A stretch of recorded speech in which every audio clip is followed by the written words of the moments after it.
শীতকালে ভীষণই আমাদের প্রবলেম দেয় পা আর ঠোঁট। মানুষের পা আর ঠোঁট এত ফেটে যায় যে লোকের কাছে সেটা বার করতে ভীষণ নিজেকে লজ্জাবোধ হয়।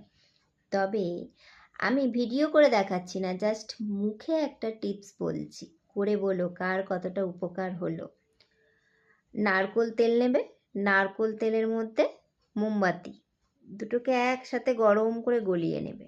নেওয়ার পর ওইটা রোজ রাত্রির বেলা স্ক্রিনটাকে, পায়ের স্ক্রিনটাকে বা ঠোঁটের স্ক্রিনটাকে, ঠোঁটের এরিয়াটাকে ভালো করে ক্লিন করে নারকোল তেল আর গরম মোম গলিয়ে যেইটা মিশ্রণটি তৈরি করেছো সেটা রোজ রাতে একবার করে মেখে শাও।